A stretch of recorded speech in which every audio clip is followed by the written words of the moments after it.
Hello and welcome to Wisdom Trek. This is Guthrie Chamberlain, and I am your guide to wisdom and creating a living legacy. Thank you for joining us for our 7-day-a-week, 7 Minutes of Wisdom podcast. This is day 246 of our trek, and yesterday we arrived back at base camp after a 25-day trek covering the Wisdom Trek Life Plan program called Your Life Plan Blueprint. If you missed any of the days of our Wisdom Trek episodes, please go to wisdom-trek.com to listen to them and to read the daily journal. Paula and I are refining the daily concepts along with the worksheets into an easy-to-use workbook, and I'll let you know as soon as we have it completed so that you can download it.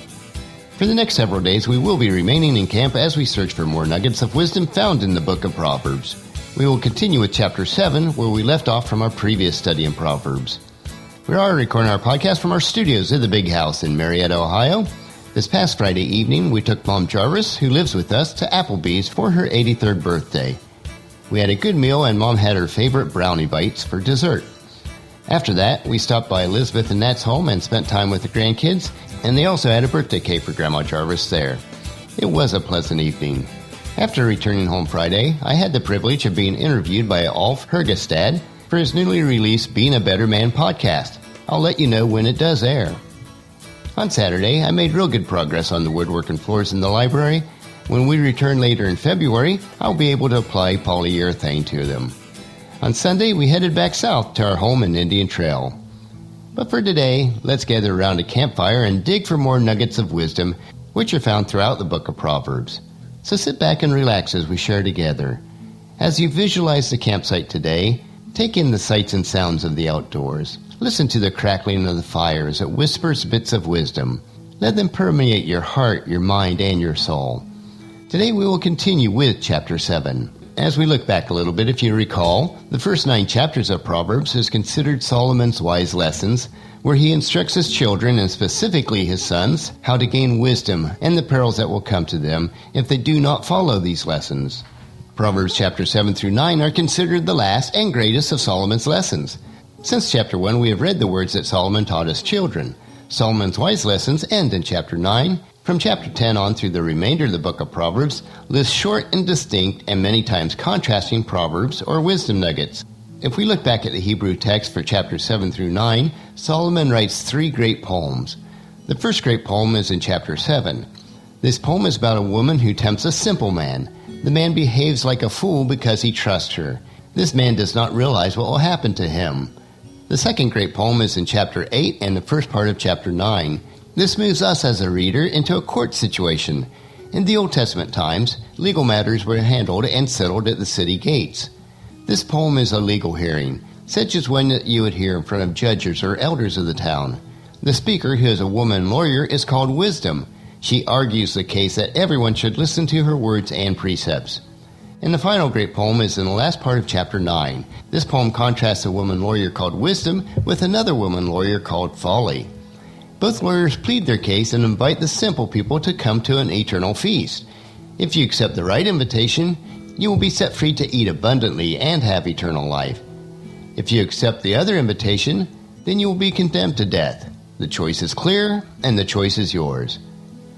Let's dig into Proverbs chapter 7, which is titled, Another Warning About Immoral Women. Let's first read verses 1 through 4. Follow my advice, my son. Always treasure my commands. Obey my commands and live. Guard my instructions as you would guard your eyes. Tie them on your fingers as a reminder. Write them within your heart. Love wisdom like a sister. Make insight a beloved member of your family. If we look back to Proverbs chapter 2, verse 2, Solomon told us to learn to be wise when he said, Tune your ears to wisdom and concentrate on understanding. In the first part of chapter 7, he tells us that wisdom should become part of the very fabric of our lives, as if it were our eyes, our mind, and heart. Proverbs chapter 2, verse 1, Solomon told us, My child, listen to what I say and treasure up my commands. Now he tells us to love wisdom like a sister. He continues to compare wisdom to a woman, which in itself is wise advice. Solomon's lessons are very personal lessons. Wisdom must be close to us. Wisdom must become part of us. Wisdom must be part of our lives. Wisdom must guide every decision. Let's move on to verse 5 of chapter 7. Let them protect you with an affair from an immoral woman, from listening to the flattery of a promiscuous woman. Here we see that wisdom will protect us when evil things attract us. In earlier chapters, Solomon writes extensively about inappropriate sex when it is conducted outside of marriage. However, his exhortation applies to all types of evil behavior. His story warns us about people who tempt us with evil desires. In this story, a woman will tempt a simple man to have sex. Solomon shows how one person can tempt another person. In the remainder of chapter 7, he also shows the result if we do evil things. Since it has been a few weeks since we stayed in camp to dig for nuggets of wisdom in Proverbs, let me remind you that in the study of Proverbs, there is a big difference between a simple person and a foolish person.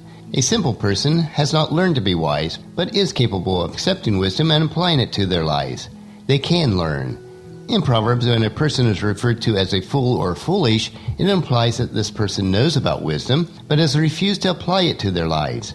They have rejected God's wisdom and chosen to live by their own foolish precepts. Since we spent most of January on an extensive 25-day trek where we explored Wisdom Trek, Your Life Plan Blueprint, we will reflect for several days on the abundance of wisdom contained in Proverbs. We will take our time to dig for the nuggets of wisdom and apply them to our lives. Tomorrow we will continue with verse 6 of chapter 7. So encourage your family and friends to join us and then come along with us tomorrow for another day of Wisdom Trek, Creating a Legacy. That will finish our podcast for today. As you enjoy your daily doses of wisdom, I encourage you to help us promote Wisdom Trek in the following 4 ways. First, leave us feedback about the podcast at wisdom-trek.com so we can continually improve. Second, on your smartphone, subscribe at iTunes, Google Play, Spreaker, SoundCloud, or Stitcher so that the podcast will be downloaded to you automatically each day. Third, on your computer or if you have an iPhone or iPad, leave us a rating or review at iTunes. This will help to get the word out to others so that they can join us on our Wisdom Trek. And fourth, most importantly, please share Wisdom Trek with your family and friends through email, Facebook, Twitter, or in person so they can come along with us each day. The journal for today's trek can be found at wisdom-trek.com. Thank you so much for allowing me to be your guide, your mentor, but most importantly, I do consider you my friend as I serve you through the Wisdom Trek podcast and journal each day. As we take this trek together, let us always live abundantly, love unconditionally, listen intentionally, learn continuously, lend to others generously, lead with integrity, and leave a living legacy each day. This is Guthrie Chamberlain reminding you to keep moving forward, enjoy your journey, and then create a great day every day. See you tomorrow.